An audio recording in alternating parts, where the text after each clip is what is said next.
Central government petrol மீதான diesel மீதான tax வந்து குறைச்சிருக்காங்க. அதாவது வந்து பார்த்தீங்கன்னா 9.5 rupees பெர் லிட்டர் பெட்ரோலுக்கும் 7 rupees டீசலுக்கும் குறைச்சிருக்காங்க. இது ஏன் குறைச்சாங்க, எதனால இது குறைக்கிறதுனால என்ன மக்களுக்கு நன்மை, இல்லை எதனால என்ன பொருளாதாரத்தில் மாற்றங்கள் நிகழும் அப்படின்றத பற்றி இந்த வீடியோவில் பார்க்கலாம்.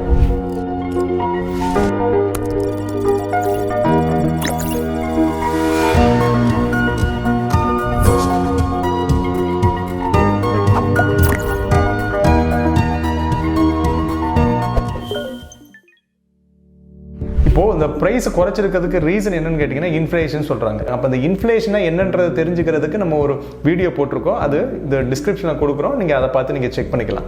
முதல்ல இன்ஃப்ளேஷனா என்ன அப்படின்னு கேட்டிங்கன்னா, அது வந்து கன்சியூமர் ப்ரைஸ் இண்டெக்ஸை வச்சு தீர்மானிக்கிற ஒரு இன்ஃப்ளேஷன். அதுக்கான ஃபார்முலா நான் இப்போ உங்களுக்கு காமிக்கிறேன். அந்த ஃபார்முலா பிரகாரம் தான் இந்த இன்ஃப்ளேஷன்ஸை கனெக்ட் பண்ணுறாங்க. இங்கே மட்டும் கிடையாது, வேர்ல்டு வைடே நம்ம அப்படி தான் கனெக்ட் பண்ணுறாங்க. சரிங்களா? இந்த இன்ஃப்ளேஷன்ஸ் ஏறுறதுனால என்ன ஆகும் அப்படின்னு கேட்டிங்கன்னா, அதாவது வந்து மக்களிடம் வாங்கும் திறன் எப்போ கம்மியாகுதோ அப்போல்லாம் வந்து இன்ஃப்ளேஷன் அதிகமாகும் அப்படின்பாங்க. இது எப்படி சாத்தியமாகும், அப்படி எப்படி இது நடக்குது அப்படின்னு கேட்டிங்கன்னா, ஒன்று மக்கள்கிட்ட பணம் புழக்கம் இல்லாமல் இருக்கலாம், இல்லை வந்து மக்கள்கிட்ட பணப்புழக்கம் இருந்தாலும் ப்ரைஸு, அதாவது நீங்கள் அன்றாட யூஸ் பண்ணுற பொருளோட விலை அதிகமாக இருக்கலாம். அதாவது உங்கள்கிட்ட 100 ரூபா சம்பாதிக்கிற இடத்துல உங்களுக்கு 150 ரூபா கொடுத்தா தான் ஒரு பொருளை வாங்க முடியுன்ற நிலைமை வரலாம். இதனால தான் இந்த இன்ஃப்ளேஷன்ஸ் அதிகமாக போகிறதுக்கான வாய்ப்பு இருக்குது. இது நம்ம ஊரில் மட்டும் கிடையாது, உலகம் ஃபுல்லாகவே இந்த இதில் வந்து பார்த்திங்கன்னா இன்ஃப்ளேஷன் அதிகமாக இருக்குது. அதுக்கு ரீசன் வந்து பார்த்திங்கன்னா, நமக்கு வந்து கொரோனானால ஒரு 2 years கிட்டத்தட்ட லாக்டவுனில் இருந்தோம். இப்போ வந்து பார்த்திங்கன்னா உங்களுக்கு வந்து ரஷ்யா உக்ரைன் வார் நடந்துட்டு இருக்கு. அது எங்கேயோ நடக்குது சார், அது என்ன நமக்கு இம்பேக்ட் பண்ண போகுது அப்படின்னு கேட்டிங்கன்னா, ஒரு நாட்டோட ஒரு உற்பத்தி பண்ணுற ஒரு பொருளோட மூலக்கூறு வந்து அந்தந்த நாட்டிலே கிடைக்கிறது கிடையாது. நான் சொல்றது இந்தியாவுக்கு மட்டும் கிடையாது, உலகம் ஃபுல்லாகவே அதுதான். இப்போ நமக்கு ஏதாவது ஒரு மூலக்கூறு தேவைன்னா நம்ம சைனாவையோ ரஷ்யாவையோ நம்பி இருக்குது. இப்போ சன்ஃப்ளவர் ஆயில் வந்து பார்த்தீங்கன்னா உங்களுக்கு தெரியும், உக்ரைன் தான் அதிகப்படியாக எக்ஸ்போர்ட் பண்ணுறது வேர்ல்டு வைடு. ஸோ அது மாதிரி சின்ன சின்ன பொருட்களுக்கு பார்ட்டிசிபேட்ஸ் வேர்ல்டில் வந்து ஒவ்வொரு கண்ட்ரியும் கொடுக்குறாங்க.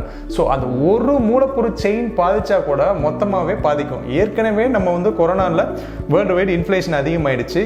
இந்த ரஷ்யா உக்ரைன் வார் வந்து பெரிய லெவலில் இந்த இன்ஃப்ளேஷனுக்கு உதவி பண்ணலைன்னா கூட, பட் அதுவும் சின்ன கான்ட்ரிபியூஷன்ஸில் இருக்குது. ஓகே, இது வந்து வேர்ல்டு வைடு எக்கனாமிக்ஸ். இப்போ இந்தியாவில் நம்ம வந்து இது எப்படி ஏறி இருக்குது அப்படின்னு கேட்டிங்கன்னா, இப்போ கொரோனா வந்த போது என்ன ஆச்சு அப்படின்னு கேட்டிங்கன்னா, கொரோனா வந்ததுக்கப்புறம் பெட்ரோல் மீதான டேக்ஸு ஏற்றிட்டே போனதுனால பெட்ரோலோட ப்ரைஸும் ஹைக் ஆச்சு. பெட்ரோலோட ப்ரைஸ் ஹைக்காக நம்ம என்ன பண்ணோம், பெட்ரோல் போடுறதுல உடனடி இம்பேக்ட் எதில் நடக்கும், டிரான்ஸ்போர்ட்டில் தான் நடக்கும். டிரான்ஸ்போர்ட் இல்லாமல் எக்கனாமிக்கே கிடையாது எந்த ஊர்லேயுமே. இப்போ நீங்கள் ஒரு தக்காளியை எடுத்து ஒரு இடத்துலேருந்து இன்னொரு இடத்துக்கு கொண்டு போனால் உங்களுக்கு டிரான்ஸ்போர்ட் வேணும். அந்த டிரான்ஸ்போர்ட் இப்போ எதில் இருக்குது, பெட்ரோல்லையே டீசல்லையே. அப்போது நீங்கள் ஒரு 10 ரூபா ஆகுது ஒரு தக்காளியை எடுக்கிறதுக்கு, நீங்கள் வெளியில் கொண்டு நார்மலாக விற்கும் போது 15 ரூபா தான் உங்களுக்கு ஆகும் அப்படின்னு கேட்டிங்கன்னா, இதில் ஒரு 2 ரூபா ஆட் பண்ணிங்கன்னா 17 ரூபா ஆகிடும். இப்போ இந்த 17 ரூபா ஆயிடுச்சுன்னா கூட வாங்குறவரோட சக்தி 15 ரூபா தானே, 17 ரூபா கொடுத்து அவரால் வாங்க முடியாது. கடந்த ஒரு 20 வருஷமாகவே வந்து பார்த்தீங்கன்னா நம்மளோட இந்தியன் எக்கனாமி நல்லா வளர்ந்து வர்றது. அதாவது 91க்கு அப்புறம் நம்மளோட பாலிசிஸை நிறைய மாற்றணும். 2000க்கு அப்புறம் வந்து நம்ம ஐடி செக்டர்ஸ் வந்ததுக்கப்புறம் ரொம்ப பூமிங் இண்டஸ்ட்ரியாக தான் இருந்தது நம்ம இந்தியன் எக்கனாமி. ஸோ இதில் கொஞ்சம் கொஞ்சமாக வளர்ந்து வந்ததுனால இந்த 2 வருஷம் லாக்டவுனை ஓரளவுக்கு நம்மளால் சமாளிக்க முடிஞ்சது. அப்படியே போயிட்டே இருந்தது. இப்போ வந்து ஒரு குறிப்பிட்ட சினாரியோவில் வந்து பார்த்தீங்கன்னா கன்சியூமர் ப்ரைஸ் இண்டெக்ஸ் வந்து வாங்கும் திறன் சொல்லுவாங்க, அது அப்படியே ரெடியூஸ் ஆயிடுச்சு. இப்போ ரெடியூஸ் ஆகும்போது என்ன பண்ணிட்டாங்க சென்ட்ரல் கவர்மெண்ட், ஓகே இதுக்கு மேலே மக்கள்கிட்ட நம்ம டேக்ஸ்லையோ இதுலையோ பண்ணோம்னா கன்சியூமர் நம்ம இன்ஃப்ளேஷன் இன்னும் அதிகமாகிறதுக்கு வாய்ப்பு இருக்குது அப்படின்னு சொல்லிட்டு அதுக்கப்புறம் தான் அவங்க என்ன பண்ணாங்க, இன்ட்ரெஸ்ட் ரேட்டை ஹைக் பண்ணாங்க. இந்த இன்ட்ரெஸ்ட் ரேட்டுக்கும் இன்ஃப்ளேஷன்ஸ்க்கும் உள்ள ஒற்றுமை என்னன்றது தான் நான் அந்த வீடியோவில் பேசியிருப்பேன். அந்த வீடியோ உங்களுக்கு நான் லிங்க் டிஸ்கிரிப்ஷனில் கொடுக்குறேன். இந்த வீடியோ பார்த்து முடிச்சோடனே இல்லை இந்த வீடியோ பார்க்கறதுக்கு முன்னாடி நீங்கள் அதை பார்த்தீங்கன்னா உங்களுக்கு இன்னும் தெளிவாக தெரியறதுக்கான வாய்ப்புகள் இருக்குது.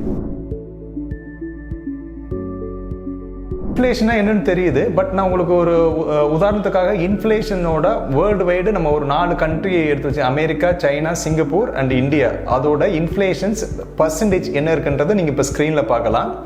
அதே சமயத்தில் இன்ட்ரெஸ்ட் ரேட் எப்படி இருக்குன்றதையும் இப்போ நீங்கள் ஸ்க்ரீனில் பார்க்கலாம். சைனா வந்து பார்த்தீங்கன்னா ப்ரீவியஸாக வந்து பார்த்தீங்கன்னா 1.5% இருந்திருக்கு. இப்போ லேட்டஸ்ட்டாக வந்தது 2.1% சைனாவில். ரொம்ப கம்மியாக இருக்கே அப்படின்னு கேட்டிங்கன்னா, சைனாவோட டேட்டாஸ் வந்து எல்லாமே உண்மையான்றது ஒரு கேள்விக்குறி தான். அதுக்கப்புறம் வந்து பார்த்தீங்கன்னா நம்ம பெருசாக பார்க்குறது வந்து பார்த்தீங்கன்னா சிங்கப்பூர் அண்ட் யூஎஸ்ஏ. சிங்கப்பூர் பார்த்தோம்னா சிங்கப்பூர் வந்து பார்த்தீங்கன்னா ப்ரீவியஸாக வந்து பார்த்தீங்கன்னா 4.3ல் இருந்திருக்கு, இப்போ வந்து 5.4ல் இருக்குது.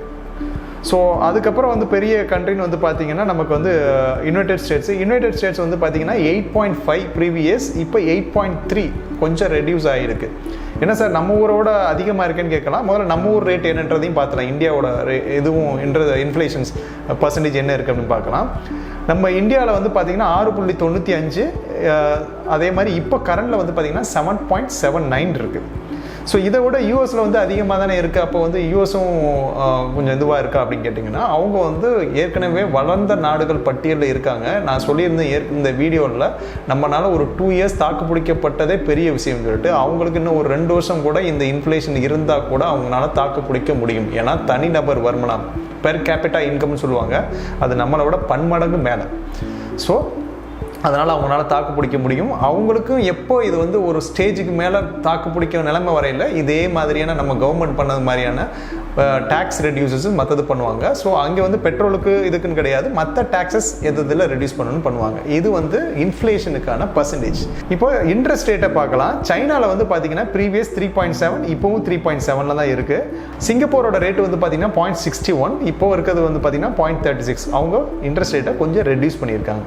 யூஎஸில் வந்து பார்த்தீங்கன்னா 0.5 இருந்தது இன்ட்ரெஸ்ட் ரேட்டு, அவங்க இன்க்ரீஸ் பண்ணியிருக்காங்க. அதாவது அப்படியே டபுளாக இன்க்ரீஸ் பண்ணியிருக்காங்க. 1% இப்போ இருக்குது. நம்ம இந்தியாவை பொறுத்த வரைக்கும் பார்த்தீங்கன்னா ரொம்ப நாளாக வந்து 4% தான் இருந்தது. சரிங்களா? அதனால உங்களுக்கு லோன் வந்து எவ்வளோ தொலைக்கு கம்மியாக கிடைச்சதுன்னு உங்களுக்கு தெரியும். கிட்டத்தட்ட நம்ம 14% இன்ட்ரெஸ்ட், 11-14% இன்ட்ரெஸ்ட் பே பண்ணுறது. இப்போ 6.75 அந்த மாதிரி இன்ட்ரெஸ்ட் ரேட்டில் பேங்க் கொடுத்துட்டு இருந்தாங்க. அவங்க ரெப்போ ரேட் கம்மியாக இருந்ததுனால அதை கொடுக்க முடிஞ்சு. இப்போது ஸ்லைட்டாக இன்க்ரீஸ் ஆகிடுக்கு.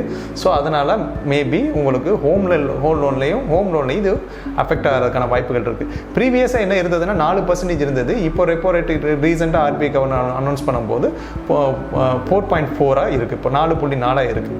அதே மாதிரி இன்ஃப்ளேஷன்னா வந்து எப்படி கணக்காகும் அப்படின்னு கேட்டிங்கன்னா, இனிஷியல் வேல்யூ இப்போ உங்களுக்கு நான் இமேஜில் காமிக்கிறேன். 1 லட்ச ரூபா இருக்குது. ஆக்சுவலாக அசைம்டு இன்ஃப்ளேஷன் 7% வச்சுக்கலாம். இந்த 7% இருந்தால் அந்த 5 வருஷத்தில் அந்த 1 லட்ச ரூபாயோட மதிப்பு என்னவா இருக்கும் அப்படின்னு கால்குலேஷன் வந்து பார்த்தீங்கன்னா, அந்த 1 லட்சமாக இருக்காது. அதோட மதிப்பு 71,999, கிட்டத்தட்ட 72,000 தான் இருக்கும். மீதி உள்ளது எல்லாமே கரைஞ்சிடும். ஸோ அதனால தான் நமக்கு வந்து பொருளோட மதிப்பு வந்து பொருளோட விலை ஏறிட்டே போகும், உங்களோட பணத்துக்கான மதிப்பு குறைஞ்சிட்டே வரும். அதனால தான் உங்களோட சேலரியும் இன்க்ரீஸ் ஆகிட்டே இருக்காது. ஒரு காலத்தில் 3,000-4,000 வாங்கின சேலரி இப்போ 10 வருஷத்தில் பார்த்தீங்கன்னா மினிமம் சேலரி 30,000 ஆயிடுச்சு. ஸோ இதுதான் அவங்க சரி பண்ணுவாங்க. இதுதான் இன்ஃப்ளேஷன். இது வந்து உங்களுக்கு தெளிவாக உங்களுக்கு இமேஜில் இருக்கும். ஆஃப்டர் 5 இயர்ஸ் எப்படி இருக்குன்றதை அந்த இமேஜில் காமிக்கிறேன். உங்களுக்கு வந்து 1 லட்ச ரூபா இருந்ததுன்னா அடுத்த 5 வருஷத்தில் 71,299 குறைஞ்சிரும். அதே 1 லட்ச ரூபா அடுத்த 10 வருஷத்தில் 50,000 குறைஞ்சிரும். அடுத்த 15 வருஷத்தில் 36,000 குறைஞ்சிரும். அடுத்த 20 வருஷத்தில் 25,000 குறைஞ்சிரும். ஸோ இது ஒரு வகை. வேறு மாதிரி எப்படி கால்குலேட் பண்ணுவாங்க, ஒரு பொருளோட விலை வந்து இது அப்படியே இன்க்ரீஸ் ஆகும். 1 லட்ச ரூபா இருக்க பொருள் வந்து கூட 20,000, 5 வருஷத்தில் 1,20,000 மாறும். இது அப்படியே கொஞ்சம் கொஞ்சமாக இன்க்ரீஸ் ஆகிட்டு போயிருக்கும். இதை பேலன்ஸ் பண்ணுறதுக்கு தான் நம்மளோட சேலரியை இன்க்ரீஸ் பண்ணிகிட்டே வர்றாங்க. அந்த நான் இன்ஃப்ளேஷன்ஸ் வீடியோவில் என்ன சொல்லியிருந்தேன் அப்படின்னு கேட்டிங்கன்னா, ஒரு நாட்டோட பொருளாதாரத்தை மணி புழக்கம் அதிகமாக இருந்தால் வந்து இன்ட்ரெஸ்ட் ரேட்டை ஹைக் பண்ணுவாங்க. ஹைக் பண்ணால் வந்து உங்களுக்கு வந்து பணத்தை அதில் முதலீடு பண்ணுவாங்க. அதனால் இன்ட்ரெஸ்ட் ரேட் கண்ட்ரோலுக்குள்ளே வருவாங்கன்னு சொல்லியிருந்தேன். பட் இதில் கொஞ்சம் வித்தியாசமாக இருக்குது. எப்படின்னா, இப்போ வந்து மக்களோட பணப்புழக்கம் இல்லை, பட் இன்ட்ரெஸ்ட் ரேட்டை ஹைக் பண்ணியிருக்காங்க. இன்ட்ரெஸ்ட் ரேட்டை ஹைக் பண்ணியிருக்காங்க மீன்ஸ் என்னென்னா, மக்களோட பணப்புழக்கம் இல்லைன்னு தெரியும், இருந்தாலும் ஏற்கனவே வாங்கின லோன்ஸில் கொஞ்சம் பணம் பண்ணுறதுக்காக, பேங்க்ஸ் பணம் பண்ணுறதுக்காக இன்ட்ரெஸ்ட் ரேட்டை ஹைக் பண்ணியிருக்காங்க. ஒன்று. ரெண்டாவது, இன்ட்ரெஸ்ட் ரேட்டை ஹைக் பண்ணிட்டு என்ன பண்ணிட்டாங்கன்னா, இங்கே வந்து உங்களுக்கு டேக்ஸில் ரெடியூஸ் பண்ணி கொடுத்துட்டாங்க. குறைச்சதுனால இமீடியட்டாக உங்களுக்கு பொருளோட விலைகள்லாம் குறைஞ்சி நாளைக்கே சரியாயிடுமானா சரியாகுது, கொஞ்சம் கொஞ்சமாக தான் சரியாகும். இது இமீடியட் எஃபெக்ட் எதில் வரும் அப்படின்னு கேட்டிங்கன்னா, நம்ம சாப்பிட்ற சாப்பாடு ப்ளஸ் வந்து காய்கறிகள் இதில் வந்து குறைய ஆரம்பிக்கும். இப்போ உங்களுக்கு தெரியும், சென்னையில் தக்காளியோட ரேட் வந்து கிட்டத்தட்ட 100 ரூபாய்க்கிட்ட வரப்போகுது. இதுக்கு இப்போ மட்டும் வரல, இடையில வந்திருக்கு. இதில் என்ன பெரிய மைனஸ் அப்படின்னு கேட்டிங்கன்னா, இந்த ஏற்றம் வந்துட்டே இருந்தபோது ஒரு குறிப்பிட்ட ஸ்டேஜுக்கு மேலே முடியலை, மக்களால் முடியலைன்ற போது இப்போ ரெடியூஸ் பண்ணி இதை பேலன்ஸ் பண்ண பார்க்குறாங்க. ஆனால் என்னென்னா, இதில் வந்து நிறையா வந்து சர்வீஸ் இண்டஸ்ட்ரி எல்லாமே வந்து பார்த்திங்கன்னா அவங்களோட சர்வீஸ் காஸ்ட்டை எக்ஸ்டெண்ட் பண்ணியிருக்காங்க. இப்போ ஒரு சர்வீஸ், ஏசி சர்வீஸ் பண்ணுறீங்க அப்படின்னு கேட்டிங்கன்னா, ஒரு 3,000 ரூபா வருதுன்னா இந்த பொருளோட விலை ஏற்றத்தினால 3,300, 3,400 அவங்க ஏற்றிட்டாங்க. இப்போ அன்றாட மளிகை பொருள் வாங்குறவங்க வந்து பார்த்தீங்கன்னா, நார்மலாக வீட்டோட பட்ஜெட்டில் 4,000 ரூபா வருது அப்படின்னு கேட்டிங்கன்னா 6,000 ரூபா, 6,500 வருதுன்றாங்க. ஸோ 2,500 rupees எக்ஸ்ட்ரா வருது. இது எப்படி ரெடியூஸ் ஆகும் அப்படின்னு கேட்டிங்கன்னா, அவங்களாம் ரெடியூஸ் பண்ணாதான், கொஞ்சம் கொஞ்சமாக ரெடியூஸ் பண்ணாதான் ஆகிறதுக்கான வாய்ப்புகள் இருக்குது. நம்ம நாட்டில் அதை ரெடியூஸ் பண்ணுறதுக்குன்னு ஒரு ஒரு பர்டிகுலர் அமைப்போ எதுவும் இல்லை. இதை கொஞ்சம் கொஞ்சமாக ரெடியூஸ் ஆகி கொஞ்சம் நார்மல் ஸ்டேஜுக்கு வர்றதுக்கு நல்ல நார்மல் ஸ்டேஜுக்கு வர்ற வரைக்கும் நம்ம வெயிட் பண்ணி தான் ஆகணும். ஒன்று அப்படி பண்ணலாம். இல்லை வந்து பார்த்தீங்கன்னா இதில் வணிகம் அதிகமாச்சுன்னா அவங்களுக்கு வாங்கும் திறன் அதிகமாக இருக்குது, அவங்களோட சேலரியோ இல்லை அவங்களோட தொழில் ரீதியான லாபமோ அதிகரிக்கும் போது இது மேட்ச் ஆகிறதுக்கான வாய்ப்புகள் இருக்குது. மோராரல்ஸ் இதை பேலன்ஸ் பண்ணுறதுக்காக தான் இதை பண்ணியிருக்காங்க.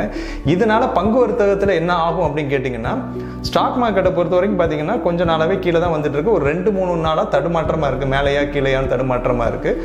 பட் இனிமே மேலே போகிறதுக்கான வாய்ப்புகள் இதில் பிரகாசமாக இருக்குது. Happy learning, happy investing. Thanks for watching this video, and to know more about stocks and commodities, subscribe our channel and stay updated.